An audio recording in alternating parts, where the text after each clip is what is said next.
Hello everyone. आज हम JRF से रिलेटेड जो राइस के अंदर क्वेश्चन आ सकते हैं उनके ऊपर डिस्कशन करेंगे। तो राइस, ओराइजा स्टाइवा,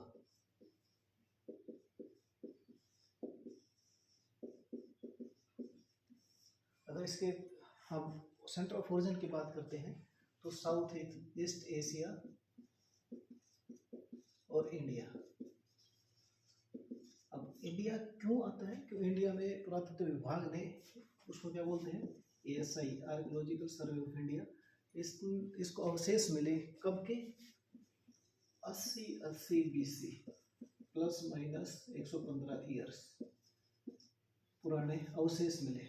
और जो ये अवशेष मिले, इस अवशेष जो मिले उसको कौन सी थी, प्री नियोलिथिक एज की। अगर इसको साधारण भाषा में कहें तो ये स्टोन एज कहलाती है। इस स्टोन एज को भी हम 3 भागों में बांटते हैं और तीनों में भारतवर्ष में उस समय जो सिविलाइजेशन होती थी वो इंडस सरस्वती सिविलाइजेशन होती थी।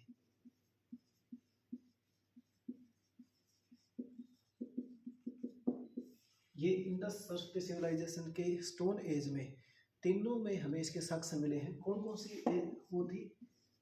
पेलियोलिथिक, मेसोलिथिक और नियोलिथिक। तो इसको हम क्या कहते हैं? पोस्ट या प्री स्टोन एज, इसको मिड स्टोन एज और ये न्यू स्टोन एज, जिसके अंदर आर्कियोलॉजिकल सर्वे ऑफ इंडिया को राइस के प्रमाण मिले। और ये प्रमाण मिले तो ये एशिया से सेंटर्ड इसका कल्टीवेशन रहा। तो 90% कल्टीवेशन है वो हमें एशिया में देखने को मिलता है और 90% ही हमें इसका कंजम्पशन एशिया में मिलता है। तो जितना प्रोडक्शन होता है वो सारा का सारा खपत भी यहीं होता है। और अगर इसके कल्टीवेशन रिलेटेड एरिया की बात करें हम, तो जब एरिया की बात करते हैं तो पूरे वर्ल्ड में 30% ही केवल इरिगेटेड है, बाकी 70% रेनफेड कल्टीवेशन होता है। अगर इंडिया की बात करें तो इंडिया में कुछ ऐसे स्टेट है जिसमें 100% जो राइस का कल्टीवेशन होता है वो इरिगेटेड कंडीशन में हो, जिसमें हरियाणा, पंजाब और यूपी। और इसमें भी मुख्यतः अगर बात करें तो वेस्टर्न यूपी का जो पूरा पोर्शन है वो सारा का सारा इरिगेटेड राइस में आता है। अब राइस की जो फैमिली है वो है पोएसी। पोएसी फैमिली में भी एक खास बात देखने को मिलेगी आपको पोएसी फैमिली में, कि इसके बहुत से अलग अलग सेगमेंट्स आते हैं जो हम अध्ययन करते हैं। तो इसके 4 कॉम्प्लेक्स हैं पोएसी फैमिली के राइस से संबंधित। ये 4 कॉम्प्लेक्स का हम अलग अलग अध्ययन करते हैं। और ये कॉम्प्लेक्स कौन से हैं? पहला कॉम्प्लेक्स है ओराइजा स्टाइवा, दूसरा है ओराइजा ऑप्शनलिस, तीसरा है ओराइजा मैरियाना और चौथा है ओराइजा रेडले। ये 4 कॉम्प्लेक्स बनते हैं राइस से कल्टीवेशन की। और जब इस कल्टीवेशन से बात करते हैं तो ओराइजा की कुछ ऐसी मुख्यतः कल्टीवेटेड स्पीसीज आती हैं। तो इसकी जो कल्टीवेटेड स्पीसीज हैं वो 2 है, ओराइजा स्टाइवा और ओराइजा ग्लैब्रिवा। ओराइजा स्टाइवा और ग्लैब्रिवा में क्या अंतर है? मुख्य अंतर है, ओराइजा स्टाइवा का कल्टीवेशन है वो वर्ल्ड वाइड होता है और ग्लैब्रिवा अफ्रीकन कंट्रीज में होता है। दूसरा, अब बात आती है इनके दोनों में मुख्य और क्या बात आती है, तो जो इसकी पेनिकल्स होंगे स्टाइवा की, उसमें सेकेंडरी ब्रांचिंग होती है। यानी ये पेनिकल है, इसके अंदर एक ग्रेन्स हुई तो इसके अंदर से सेकेंडरी ये टर्शियरी ब्रांचिंग ऐसे होती रहेगी। और आपने देखा वो पेनिकल में ऐसे ऐसे पार्ट्स निकलते हैं। तो सेकेंडरी ब्रांचिंग ओराइजा स्टाइवा में होती है, इसमें सेकेंडरी ब्रांचिंग नहीं होती। जो लेम्मा और पीलिया है, यानी ये इसका सीड अंदर और ये लेम्मा और पीलिया से कवर्ड है। तो जो इसका ऊपर का पोर्शन है लेम्मा पीलिया का, ये नॉन ग्लैब्रस, मतलब ये स्मूथ नहीं है। और इसके अंदर कैसा मिलेगा? स्मूथ मिलेगा आपको। तो अफ्रीकन कंट्रीज में जो कल्टीवेशन होता है। दूसरी बात आती है यील्ड के रिलेटेड, तो इनकी यील्ड हाई होती है स्टाइवा की, इसकी जो यील्ड होती है वो लोअर यील्ड होती है, लोजिंग को रजिस्ट कर जाती है, यानी आप इसको टोलरेंट भी कह सकते हो, इसमें लोजिंग होती है। लेकिन एक अच्छी चीज इस अफ्रीकन राइस में होती है वो है स्ट्रेस टोलरेंस, जो हमारा जो ओराइजा स्टाइवा है इसके अंदर कम मिलती है। अब क्योंकि अफ्रीकन कंट्रीज में ये सारी चीजें थी, अब कल्टीवेशन भी पूरे अगर वर्ल्ड की बात करें तो 10% ही कल्टीवेशन है जो एशिया से बाहर होता है। तो 1990 में क्या किया गया, क्रॉस किया गया पहली बार अफ्रीकन वैरायटीज का, किसके साथ, ओराइजा स्टाइवा के साथ। जब ये क्रॉस किया तो एक नया राइस जो F2 डेवलपमेंट हुआ, उसको न्यू राइस भी बोलते हैं। इस न्यू राइस को की एक टर्मिनोलॉजी भी आती है NERICA rice, NERC, new rice for African countries. और इस न्यू राइस जो अफ्रीकन कंट्रीज का था, इसकी यील्ड जो वहाँ जो लोकल वैरायटीज थी उनसे बहुत अच्छी थी, क्योंकि इसके अंदर दो चीज़ें थी। एक तो इसका गुण था हाई यील्ड, तो ये नेरिका वैरायटीज है, इसकी यील्ड अच्छी होती है और स्ट्रेस टॉलरेंस होती है। तो जो पहला जो राइस इवोल हुआ अफ्रीकन कंट्रीज के लिए 1990 में हुआ, और उसको हम क्या बोलते हैं, नेरका राइस भी बोलते हैं, न्यू राइस फॉर अफ्रीका। उसके बाद बात आती है राइस के कल्टीवेशन में इम्पोर्टेंट कि हम एक राइस का, आपने वाइल्ड राइस का नाम भी सुना होगा, तो जो वाइल्ड राइस है उसको हम किन किन स्पीसीज के नाम से जानते हैं। पहला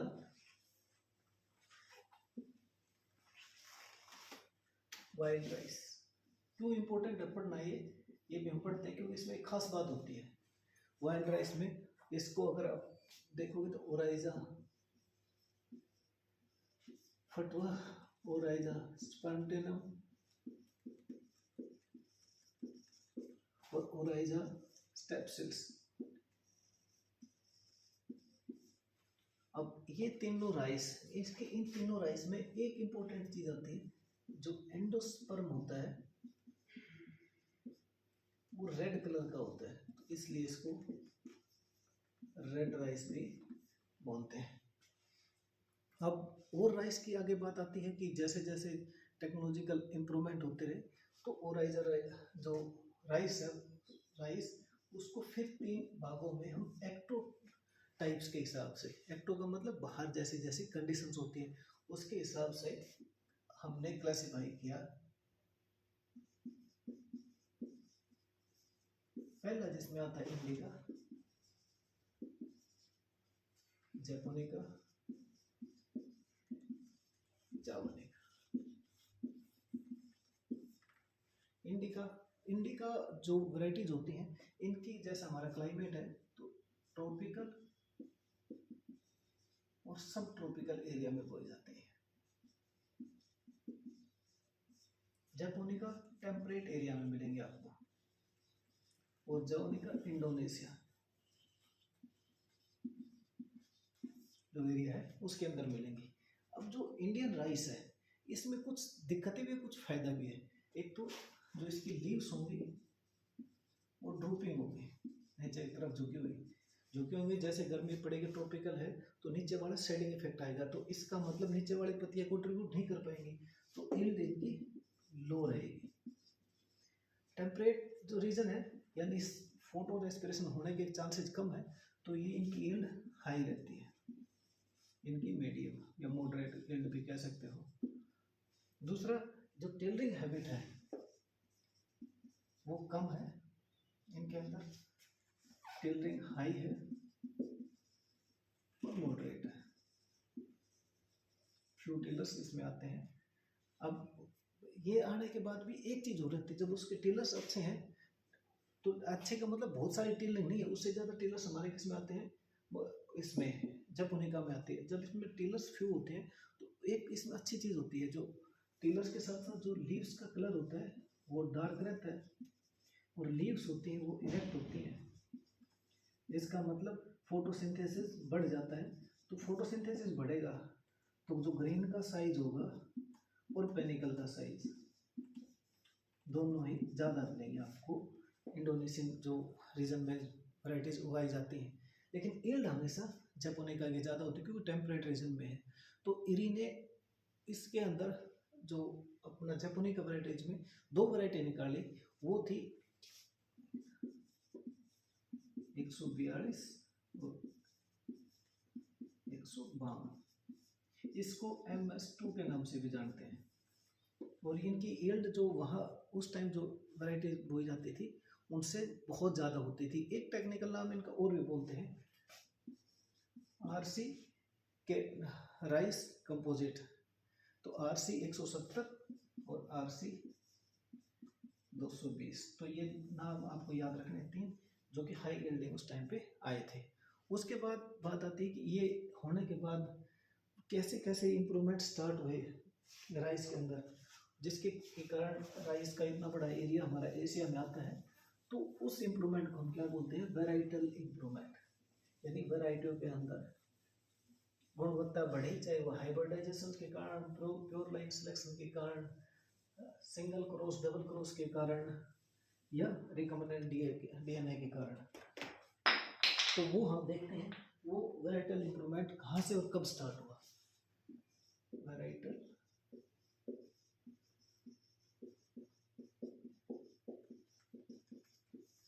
सबसे पहले 1911 में बड़ी जो उपलब्धियां हैं, बड़े जो है बातें, उन पर डिस्कस करेंगे। Rice research station Dhaka Bangladesh में। इसने क्या किया पहले बार काम, इसने प्योर लाइन सिलेक्शन का काम शुरू किया। उसके बाद लगभग 30 साल के बाद एक और इंस्टीट्यूट राइस के संबंधित आया, वो था 1946 में CRRI, central rice research institute. और इसका काम था, ये इंस्टीट्यूट कटक में एस्टेब्लिश हुआ। और कटक में एस्टेब्लिश हुआ तो इसने 2 काम किए। एक तो हाइब्रिडाइजेशन का काम किया, किसमें, इंडिका और जैपोनिका वैराइटीज में।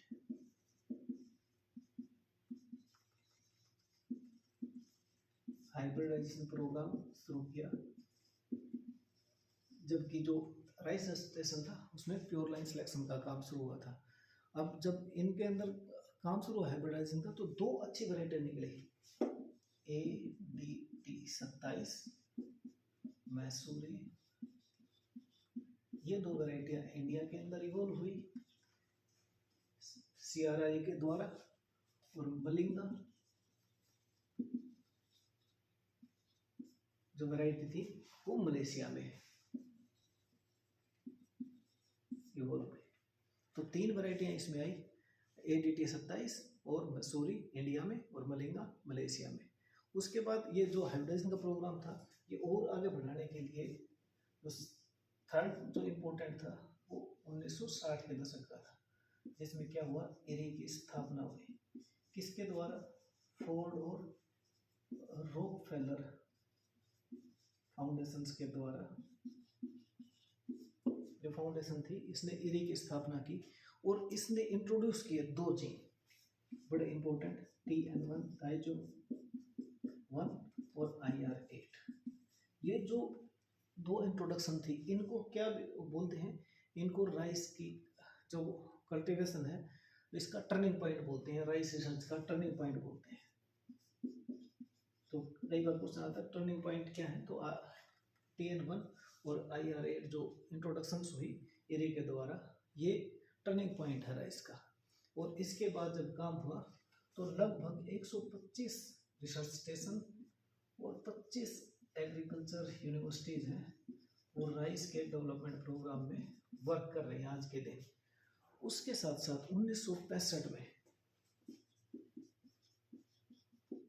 All India coordinated rice improvement programme शुरू हुआ। के डेवलपमेंट हुई और इसने राइस का जो रिसर्च है उसको आगे लेके गए। उसके बाद आती है क्लासिफिकेशन की, कि इसके साथ साथ हमने देख लिया कि राइस में इतने इंस्टीट्यूट हुए जिन्होंने राइस के हाइब्रिडाइजेशन का काम किया। तो अब क्लासिफिकेशन आया कि क्या दानों के आधार पर, ग्रेन की साइज के आधार पर भी इनका क्लासिफिकेशन हो सकता है? डेफिनेटली हो सकता है। तो पहला जो आएगा क्लासिफिकेशन, वो एक्स्ट्रा लॉन्ग ग्रेन्स, दूसरा आएगा वो लॉन्ग ग्रेन्स, तीसरा आएगा मीडियम, चौथा आएगा तो स्मॉल ग्रेन साइज। अब जो स्मॉल ग्रेन साइज आएगा उसका साइज कितना होगा? 5.5 mm, यानी ये तो आइडेंटिफिकेशन मार्क है और ये mm में साइज नापा जाता है। तो 5.51 से लेकर 6.60 तक जाएगा तो मीडियम कहलाएगा। 6.61 से 7.5 mm तक जाएगा तो वो ग्रेन क्या कहलाएगा? लॉन्ग कहलाएगा। और एक्स्ट्रा लॉन्ग क्या कहलाएगा? जिस दाने का आकार 7.5 mm से ज़्यादा होता है वो सारे एक्स्ट्रा लॉन्ग में आएंगे। अब इनको स्केल भी दिया गया, अगर आ जाएगी 7.5 से ऊपर है तो क्या स्केल रहेगा? तो 1, 3, 5, 7 ये स्केल है, ये इंटरनेशनली रिनोन है। तो आपके पास ऐसा आ जाएगी ग्रेन का साइज 5.58 है तो आप समझोगे कि वो मीडियम साइज का है, उसका स्केल क्या कहलाएगा? 5 कहलाएगा। उसके बाद थोड़ा सा सेल्फिंग का प्रोग्राम स्टार्ट हुआ तो इसके लिए बात आती है हाइब्रिड राइस की। तो CMS line, cytoplasmic male sterility line Sai, और ये सबसे पहले काम शुरू हुआ कहाँ? चाइना में। चाइना के बाद ब्राज़ील में, ब्राज़ील के बाद इंडिया में ये काम हाइब्रिडाइजेशन का स्टार्ट हुआ। तो इरी ने इस जो साइटोप्लाज्मिक मेल स्टेरिलिटी है वो किस में स्टार्ट की? चाइना में, वाइल्ड राइस में। और वाइल्ड राइस की 3 स्पीसीज हमने पढ़ ली थी स्टार्टिंग में, कौन सी? फटुआ, स्पॉन्टनम और स्टेपसेट्स। अब जो वाइल्ड राइस आई इसको एक और नाम से भी जानते हैं, वाइल्ड अब्रप्टिव। तो ये साइटोप्लाज्मिक मेल स्टेरिलिटी के बेस पे इरी ने 2 वैरायटी सबसे पहले निकाली IRI में, IR24, IR26। ये दोनों वैरायटियाँ इतनी ज़बरदस्त थी कि जो उस समय जितनी वैरायटियाँ कल्टीवेशन में थी उससे लगभग 20 से 30 गुना, 30% ज़्यादा यील्ड ये देती थी। तो आई पहले CMS से कौन सी वैरायटी आई? IR24, IR26। कहाँ इसका काम स्टार्ट हुआ? चाइना में स्टार्ट हुआ। और इसके बाद आई single step rice. Single step जो ब्रीडिंग राइस है तो इसको क्या कहते हैं? 2 लाइन हाइब्रिड भी कहते हैं।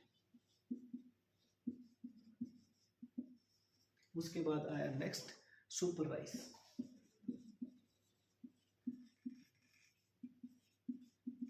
ये 3 लाइन हाइब्रिड्स, और जो 3 लाइन हाइब्रिड्स हैं, सुपर राइस हैं, इनकी लोकल वैरायटीज की तुलना में तो 30 से 40%, और जो हाई यील्डिंग वैरायटीज हैं उनसे 10 से 20% ज़्यादा यील्ड ये देती थी, ये जो सुपर राइस थी। उसके बाद एक टर्म आपने सुनी होगी, गोल्डन राइस।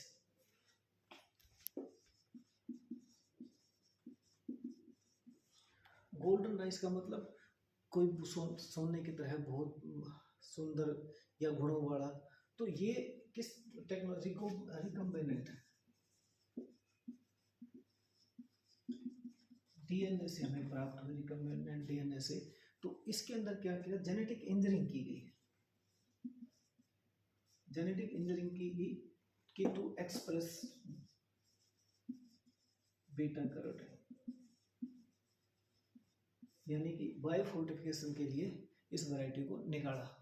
और जब बायो रिकम्बिनेंट DNA किया तो इससे हमारे पास 7 जीन्स मिले जो बायो फोर्टिफिकेशन में हेल्प करते थे, जिनमें से 4 तो बीटा कैरोटीन बढ़ाते थे और 3 आयरन का एक्युमुलेशन करते थे। जो कि राइस में डेफिशिएंट था। तो जो गोल्डन राइस गुणों से, गुणवत्ता से, न्यूट्रिएंट से रिच था, भरपूर था। उसके बाद एक टर्म आती है एरोबिक राइस।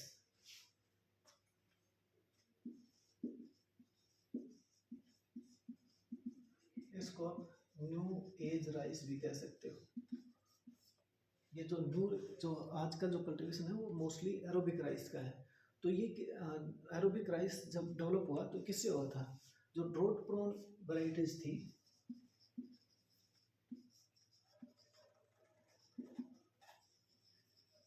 उनका क्रॉस किया गया ड्रोट प्रोन, ताकि पानी की किल्लत है तो ऐसे गुण वैरायटी में विद्यमान होने चाहिए जिसको वाटर की रिक्वायरमेंट कम हो। अब with upland high yielding varieties cross किया गया। तो जो इसके F2 आई उसके अंदर दोनों चीज गुण विद्यमान थे। कौन से? कि जिससे जो ड्रोट की भी यानी पानी की रिक्वायरमेंट भी कम हो और उसके अंदर आपको यील्ड भी ज़्यादा मिले। अपलैंड राइस हो तो पडलिंग की ज़रूरत ना पड़े। उसके बाद एक आती MAS technology, marker assist technology. और जो मार्कर असिस्ट जो मार्कर्स होते हैं ये सेंसिटिव, इनने एक वैरायटी निकाली बहुत अच्छी 946 एक। ये वैरायटी पहली ऐसी वैरायटी थी जो मार्कर असिस्ट वैरायटी थी जिसके अंदर ये रिकम्बिनेंट DNA का यूज किया गया था। और ये कहाँ इसका काम हुआ? हमारे इंडिया में काम हुआ, university of agricultural sciences Bangalore में। तो इसके साथ आज जो हमारा बेसिक था राइस के संबंधित, जिसमें हमने राइस का कल्टीवेशन हो, कब उसके अवशेष मिले, किन किन इसको कॉम्प्लेक्स में बांटा जाता है, उसके बाद कल्टीवेटेड जो स्पीसीज हैं उनमें क्या अंतर है, ग्रेन्स के आधार पे क्या अंतर है, इकोटाइप्स के आधार पे क्या अंतर है, वेराइटल इम्प्रूवमेंट कैसे हुई, ग्रेन्स का जो क्लासिफिकेशन है वो कैसे होती है, हाइब्रिड राइस किसे कहते हैं, गोल्डन राइस किसे कहते हैं, एरोबिक राइस किसे कहते हैं। तो इसके बाद हम जो राइस की से और संभावित क्वेश्चन है वो हम अगले लेक्चर में करेंगे। तब तक हमसे जुड़े रहिए। धन्यवाद।